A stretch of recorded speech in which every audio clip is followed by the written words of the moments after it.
Welcome to wasmCloud Wednesday for September the 29th, 2021, post 0.50 release. So excited. As usual, we're going to start with a demo. We're going to let Jordan talk about community stuff today. Jordan? Cool beans. I will turn the camera on for this. So hello. With all the great stuff happening with 050, I figured we'd get our archives a little bit caught up. So should catch everyone up on what we've done there. First off, so I went back and as you can see that the wasmCloud call now has 20 videos in it, and it's pretty much got everything up until since, was it August? Yeah, August until current. And the new workflow is I'm really going to try and have these up same day so that these things, people can stay caught up.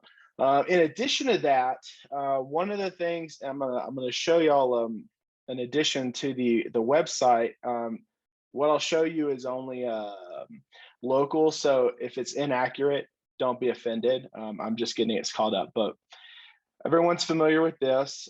We've added this community meeting drop down that now it looks a lot like the repo that Liam had running. It tells us when, where, and whatnot. But it's starting a blog here, and we're gonna start keeping the minutes. And then on each page, I'm hoping to have the actual video.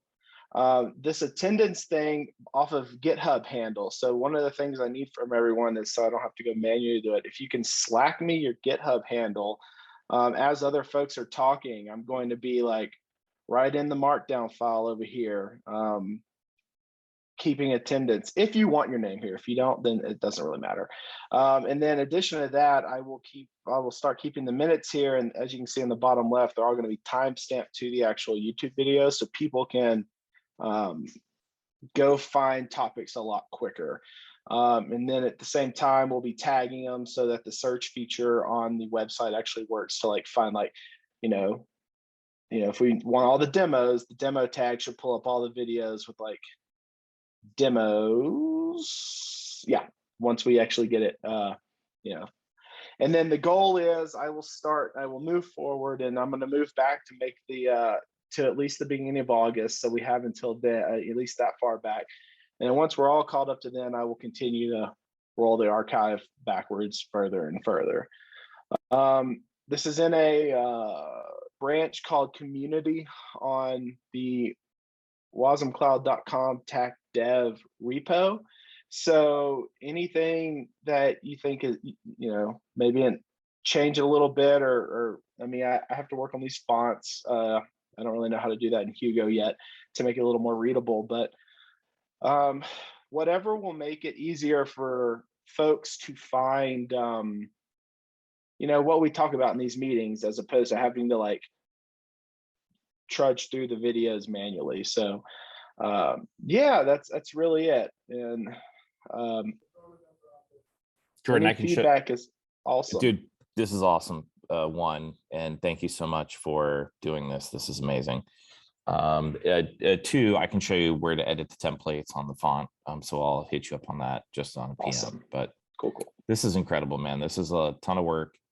Do you think everyone look? It's clickable. You can click on Liam's face and go see him, and everyone else.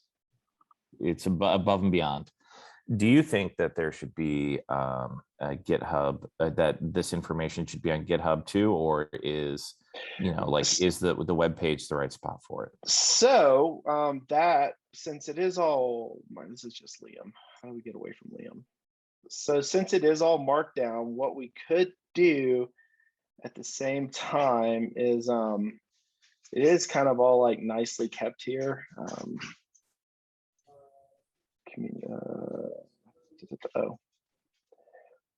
What I was thinking is, in the exact same way you had the other one set up, I could drop a README here that will not affect the website, and it'll keep the exact same notes.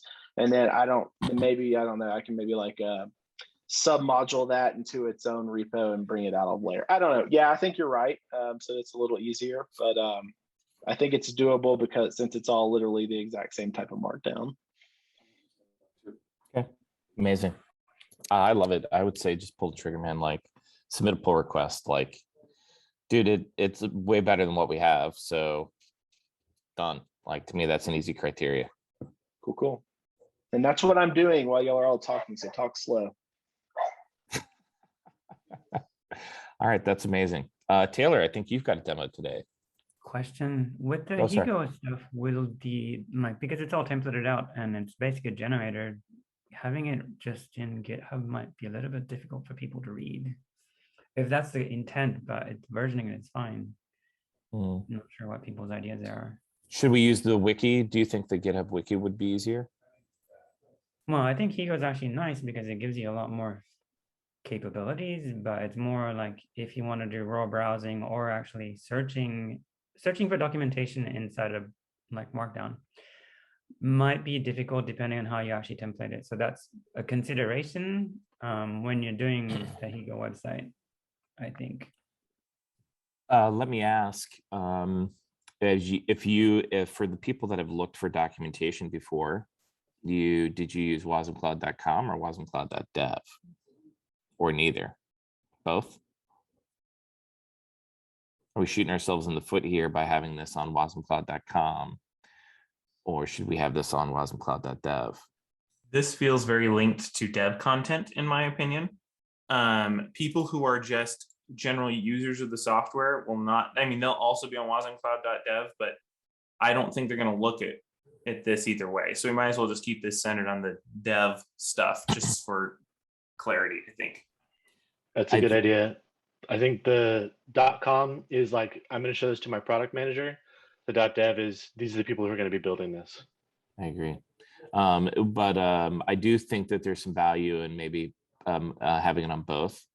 I don't know, Jordan, if you can set up a GitHub action so that when you commit to one, it maybe submits a pull request to the other or something, or if it's the same file, or we might be able to link them. The problem is, I think we're using two different Hugo templates. They are two different templates, but the way Hugo templating works is I think that you're pretty much compatible, because they're like, it's like all the header stuff is just included, and then it's like the body here. Yeah, well, yeah, we can definitely look into it. I would say if you maybe take that as some feedback to look into. If I had to pick one or the other, I think I would probably pick .dev. Cool. We can. I'll move it. I haven't done any PRs to come, so yeah, I'll definitely get it moved over. Yeah. Okay. Awesome. Any other questions?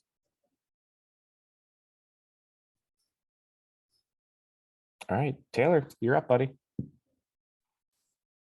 Okay, so I just wanted to present something real quick with some ideas I've had. So people who've been in this call for a while know that I work on other projects in the WebAssembly space as well. And one of those is Bindle, which is a storage system that's explicitly designed for WebAssembly, though it can easily be used for other things.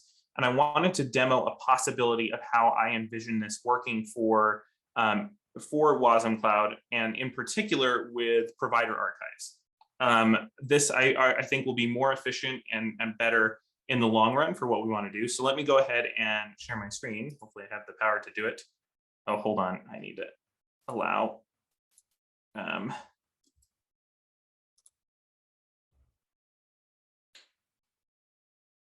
This is what happens when you have a new computer that you're not used to. Let me grab my. Okay, there we go. Sorry, just found it.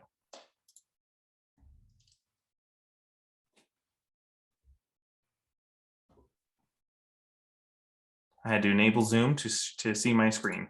Okay, now that we got that, let me try that again. Capability-based permissioning. Who would have thought it? Oh, wait a minute. Okay, so let me go ahead and increase my font size real quick. Okay, so a bindle is expressed in something called an invoice. And these invoices have a strong versioning that is very explicit. It cannot be modified after it's created, and they're signed. I'm not going to go too much into the benefits of it, but I just want to show you what this looks like.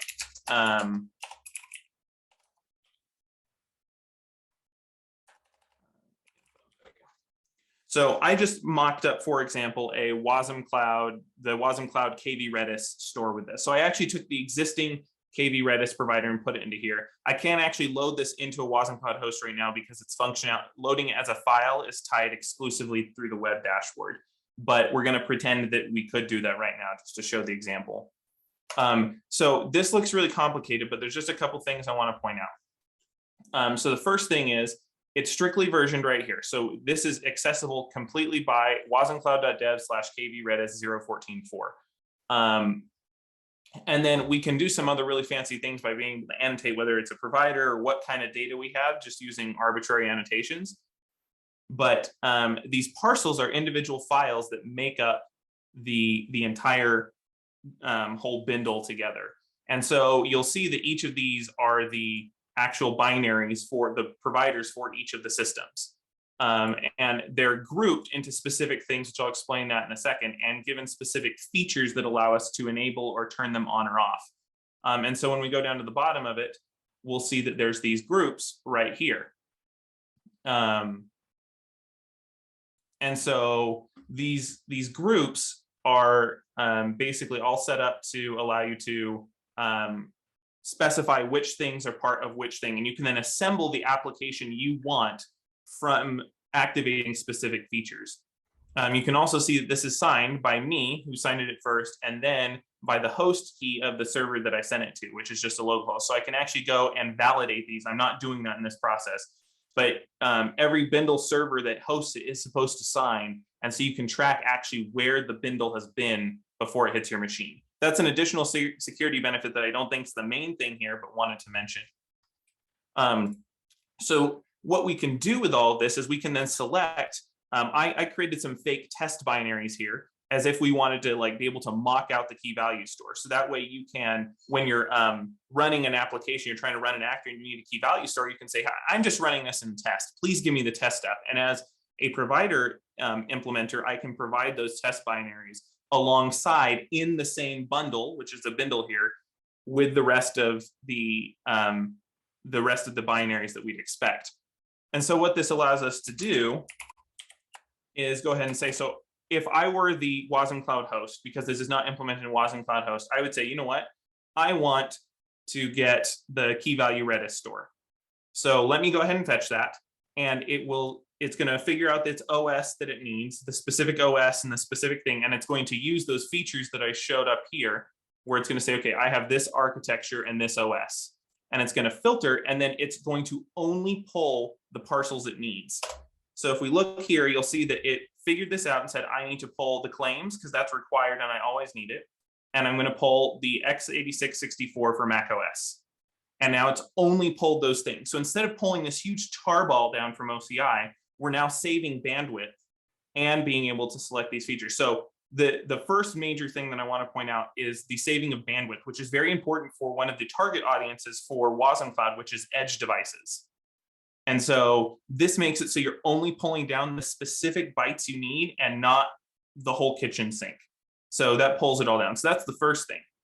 Now, the second thing is what I mentioned about the test stuff. Let's say I wanted to test something. So I could say, no, hey, I'm in test mode. So please just give me like something that works. I don't want to set up Redis. I don't want to set up that. I just need test things.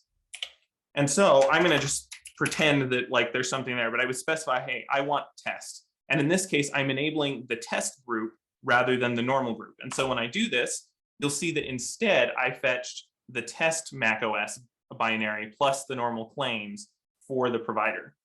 And once again, I only fetched the necessary bits and nothing more. We also add this in terms of storage capabilities because each of these SHAs is unique for the file. And so that SHA will be used across things. So if we have 20 different key value providers, we can still have just one set of mocked key value things that are listed in every Bindle, but are only stored once on the server and then fetched accordingly. So anyway, super simple demo. I was really hoping I could actually tie it into the wasmCloud host, but it turns out you can't do that right now. But this is something that I think would be a much better and more efficient way for how we do things inside of wasmCloud hosts and allow us a lot more flexibility in how we say it. Because you can see, you can glue together all sorts of complicated features and things. And then these features and annotations can actually be used to schedule things smartly, even in the future. But right now, like a thing we can get as a benefit right now is to use it as something like a provider archive. So there we go. That's the demo. Any questions? I had one question, or my first thought is, so I see that you're fetching it from like wasmCloud.dev/kbredis, 0.14.4. That may just be like a mocked up thing. How do you actually host these bindles, and how do you, how do you host the bindles? Is it like in an OCI registry? Do you launch? No, OCI, no, it's completely new. So this looks like a URL, but it is not a URL.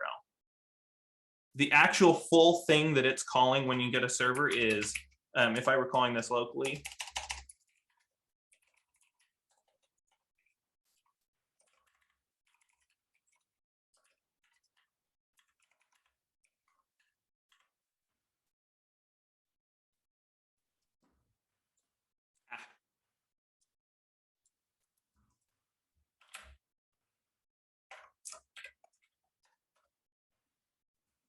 so it's just that's the URL it's hitting. So an ID is arbitrarily pathy. So that way you can support name spacing and other things. So you could have wasmCloud.dev, and that's owned by the wasmCloud devs. And only people in the wasmCloud dev group could push invoices up to that specific path. That's the reason that exists. So the storage backend right now, I am running this locally, and this is using an embedded database locally, but the Bindle has something called a provider.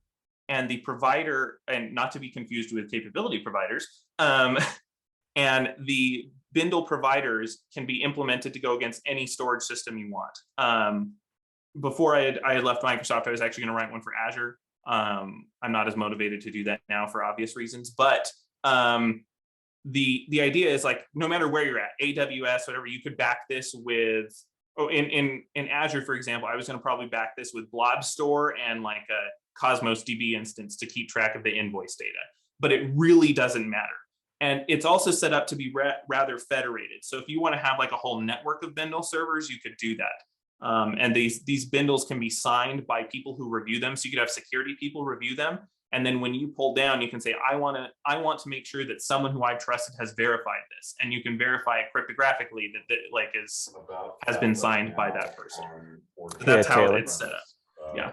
One of the things I think that's been kind of central to our thesis for engaging enterprise customers is ensuring that the things that we build are compatible with where they are today. How does this standard play in the face of existing Artifactory repositories like Artifactory, for example, from JFrog? Things that we typically find in customers' places that are hosting containers and images and everything else. Is this compatible with, or would this need to be supported by? It is not compatible with as it stands. There is nothing. We actually those of us who've worked on Bindle have talked about it quite a bit, of putting a like OCI shim either in front of it or behind it. That could be easily doable, especially to like glue it in. You could have it be like a proxy server that something pushes off to, so that they're accessible as OCI artifacts and as this.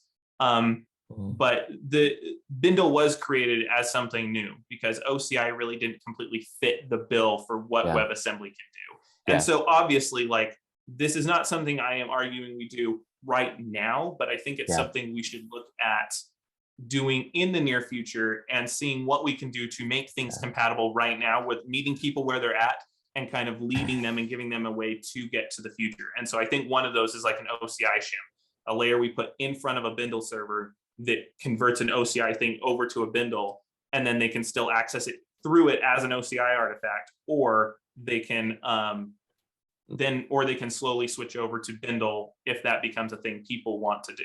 Obviously, it's still being proved out, but that is a good question. As a distribution mechanism, I mean, it's definitely a powerful concept, because we think about whose life this is making simpler. It's the people creating distributable components that they would want to generate and deploy as like a version. So like, let's say we released wasmCloud, and correct me if I'm wrong here, I'm kind of restating some of this in language to make sure that I understand and to check for alignment. We could publish wasmCloud 0.50 with all the capability providers in one Bindle, and then people that could speak Bindle could pull down just the components they want for deployment, right?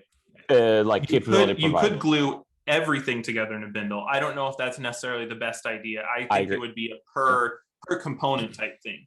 Okay. But you can imagine as people, let's just say, let's give an example here. Let's say I'm building the business logic for my business, and as a user, I would want to say, okay, in testing, I want to do this. So I just demonstrated that. But also, let's say I have edge devices and I have big, beefy compute devices. And so I have an actor that can take advantage of, let's say, graphics cards and do ML pipeline stuff. It still returns the same results. But like, let's say it's like a machine learning thing about recommending restaurants. So I could get completely accurate, up-to-date results running these machine learning models on beefy machines. But let's say I'm just trying to get it. I'm also trying to give it out to a user who might be in out somewhere in more rural, where there's only like, you would be running this on an edge distribution node somewhere. And so then what you can have it do is like, no, I want to deploy this version of the application, and have it select something that's more edge specific, and it would pick that actor versus the other actor. But the Bindle allows you to say, please pick one of these actors. I don't care which one, you just need to do one of them to satisfy the requirements I have here. And so then you can choose which one. And so it really enables that down the road too. Obviously that's future, but that's something Bindle was created to handle as things evolve in WebAssembly. Okay. And then if there was an OCI shim, you would pull down the full OCI and then you would unpack it from there, right? And then you would I would imagine just like constructing it in my head. I would upload the OCI artifact, and then my shim would unpack that tarball or whatever it's basically the tarb, unpack all the layers, get all the individual files, and then push them up to a Bindle server. And then going in the reverse way, if it needs to fetch something that it doesn't already have, it'll go to the Bindle server, pull the artifacts down, reassemble it into layers, and send it back down. It sounds like the right path forward here to get this on a path for broader adoption would be to make sure that the Bindle format is like in the Linux Foundation, that who owns the OCI, right, standard. Is that happened, or is there a path to that, or was this just like the CNCF donation stuff? This is there. It doesn't belong to a foundation yet. It's unclear where it should go actually, because it's not. I mean, maybe it goes along OCI, but it's not OCI. Oh no, I understand that. Yeah, what I was looking for. That's and so I think that right now it's not specifically in a foundation because it is looking for. I know that as a maintainer of Bindle, we're looking for that feedback from people. People have been interested, but like this opportunity of working more on wasmCloud has given me the ability to show a concrete, real, very useful opportunity right now. And that's the kind of thing we're looking at for the community. And so I think something I would ask from the community is, if you are doing wasmCloud, would you find this useful? Especially if you're deploying stuff, not just writing the actors, but like deploying things with it. Would this be a useful technology? What are the rough edges? What are those things that the reason being we want to solidify that in Bindle before we ever push that further out. We want to make sure it's solid and built out. So this is what's being used in some of the Deus Labs projects right now, like Hippo, but it's also something I think many people could leverage. It's designed to be leveraged by anybody. I love it. It's not like a specific. Yeah, no, I love it. I think this is awesome. Yeah, this should be on our roadmap somewhere, to integrate in and to test. I'll hit you on something else later. I'm just not ready to talk about it on camera yet. All right. There's a current problem. There's a current problem that this might be able to solve too. Is when we deploy a capability provider, right now it has to be on the same host as the wasmCloud host, which means you have to do finagling if it's running in Docker. But the capability providers need configuration files sometimes. We're starting to get more complex capability providers. And so if there were maybe we could pass the capability provider on launch the path to the Bindle file, and then it could load, say, the settings it needs or sample data sets and load them there. If you wanted to put secrets in it, you could say with the HTTP server provider, you could put the TLS certs in there. Obviously, you wouldn't put that in a registry. But for somebody who's not running a secret server and not running a Etsy or console config server, then this could be a way to bundle all that.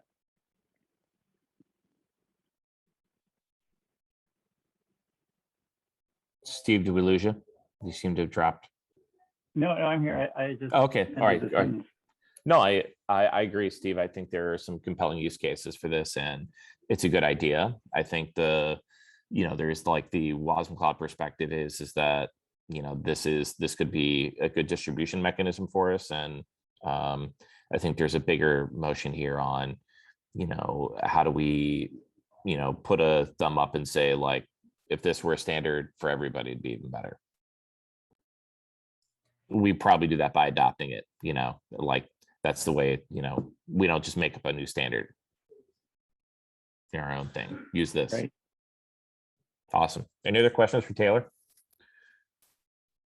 Just a statement. I think it's maybe easy to gloss over the first point that you made about pulling down only the resources that you need.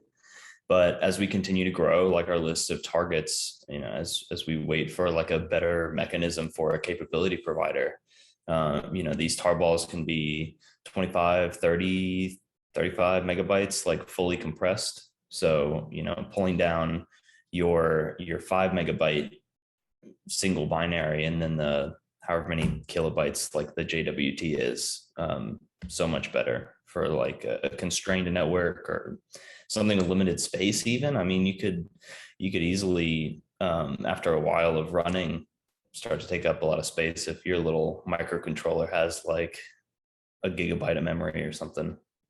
Yeah, you could even stream back actors into interpreted runtimes, and then run them through like that. There's crazy things you can do, but Yeah. I think also, like, I always think of that space thing in terms, right now it's fine, but as soon as Docker hit even a little bit of mainstream, people were shoving 1.5 gigabyte containers into things.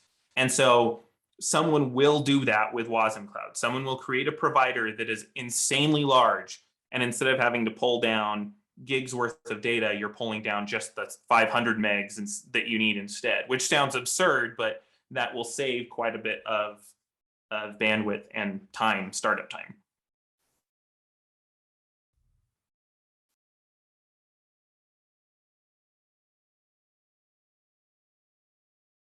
That's awesome. Yeah, I agree. There's just a ton of great opportunities there. So a couple of quick announcements, and if there's any other sorry, if there are any other questions for Taylor before we move on. Great. Just quick call out. We have a couple of great events coming up here. First is the wasmCloud release event brought to you by Cosmonic. For anyone that's interested, I dropped a link into chat here, and we are planning a fun little set of demos here where we're going to be demonstrating all the new features and a hero demo that we've been putting together around the Java Pet Store app. If you love my little art there, I want to start doing a poster for every major release we do that comes out. Cloud Native WASM Day is October the 12th. So we've got a great agenda planned for this. If you haven't signed up yet, you can see the schedule right online. But I think we've got a ton of great speakers and talks again, and we've tried really hard to pull in just a range of interesting content across the WebAssembly community, not just wasmCloud here. And just another call out on Wednesday, October the 13th. I'll be speaking at KubeCon. I will be live talking about server-side WebAssembly with wasmCloud. And this is going to be the sort of like total relaunch of our 0.50 experience. What's our goal, our mission statement, and all of those kind of things. Are there any other community events that we'd want to call out or call attention to at this time? I'd also point out rejects. Oh, of course. Yeah, Cloud Native rejects. Thank you, Taylor. And obviously I say that with bias because I'm speaking at it, but I am going to be talking about all the different WASM projects, including wasmCloud, with Matt Butcher there. And Reject is always a really fun conference if you're in the cloud native space. There's a lot of really interesting talks that get rejected from KubeCon for any variety of reasons, and this is like a great conference. It's all virtual this year, which still makes me a little sad because it's a really fun one to go to in person, but it's definitely worth going to, and just kind of meeting people and seeing some of the interesting talks. Yeah, absolutely, for sure. So there's a watching party, isn't there, Taylor, in Los Angeles this year? Yes, there is. If you're going to be there in LA, you need to reserve a ticket, because they have limited space, obviously, because of the virus concerns. You don't want to pack it too tight, I'm pretty sure. So you'll just have to reserve your spot for the watch party. I'm going to be there. So if anyone else is there from the community, come say hi. Yeah, I will be there as well. I fly out the weekend before and we'll be there through the weekend after. So super exciting. Hope to see you guys there at all the events. And at this point, Steve, I don't know if we turn over to you for roadmap review. I mean, I guess with .050, we're done. We can just wrap this up and I'll head home, right? Yeah, we're in good shape. Maybe Brooks might want to talk about some of the packaging that's available and the various distribution points. We're now working on a demo for KubeCon. You've seen the pet shop, pet clinic in the examples repo, and it's still a work in progress. And then putting together plans for .51. So again, as always, we'd love to hear feedback on what you're working on and what you're running into as we prioritize the .51. That'll be a big help to us. That's it. Sorry, Steve, are you going to dump sort of like, did you dump a weekly update out into wasmCloud this week? I'm not sure if I saw that or not. I did not dump the weekly update. I let Brooks's announcement of the release stand, but I can do that. Okay, yeah. I mean, if we just have like other calls to action, I don't know what sort of engagement we have on that, but I think it is helpful just to put it out there. Maybe even just make sure to include the call for feedback and stuff like that. I know with the .050, I know I'm sure there are bugs and opportunities to improve the documentation. So as everybody runs through the guides and everything, I really appreciate pull requests and tickets and stuff like that. It's great. We know we've got the bug on Mac still. I think we got to get the package signed. So hopefully we'll get that cleaned up pretty quickly. Great. Any other roadmap? Oh, sorry, Steve, go ahead. Yeah, I'll add one more specific thing in the request for feedback is as part of this release and using Smithy for the interface generation and code generation, we prioritize Rust as the language de facto for actors and capability providers. But we're also interested in hearing what languages you guys want to work with, and the platforms you're working on, the kinds of capability providers that you would find most useful, because those are all things going into the priority bucket. All right, that's great. Other updates? I don't know, Jennifer, how are things coming on the Kubernetes provider? Do you have any updates on that? Do you want to share, or? Aish and David were gonna turn up today and do a demo for it. So they had some outstanding issues. I will not steal that thunder by doing the demo for them. And I just opened a PR to get some of their feedback. Mostly, I think it's in an MVP state, as long as the lattice control actually comes along. So it is usable. It does do something, but there are parts that are missing as people will probably push it and find out what's going on. Yeah. That's awesome. Well, if they don't make it today, that's okay. We can get a demo in next week or sometime soon. I actually was going to ask if you guys would want to present at the 0.50 release event next week on October the 6th. So if that's just expect that inbound. If you know, I think it's great work, and I'd love to have you guys just talk about it for a few minutes on chat as we get folks registered for that. And we also plan to take those videos and kind of repost them on the website as part of like a structured overview for what wasmCloud 0.50 is about. Would finishing up that work, just general question, because I'm not sure, would that, you know, if we pull that in, and should that be like an 0.51 release or an 0.52 release or something like that when we think about, you know, releasing those new features? Yeah, I think the sooner we can dogfoot it, the better, but it does rely on the lattice controller. Right. Yeah, I know we've got a blocker there for sure. Yeah. Okay. Steve, maybe just keep that in mind as you're planning out and soliciting feedback for releases. That should be on our roadmap to certainly release out there. Anything else? Just open floor today. All right.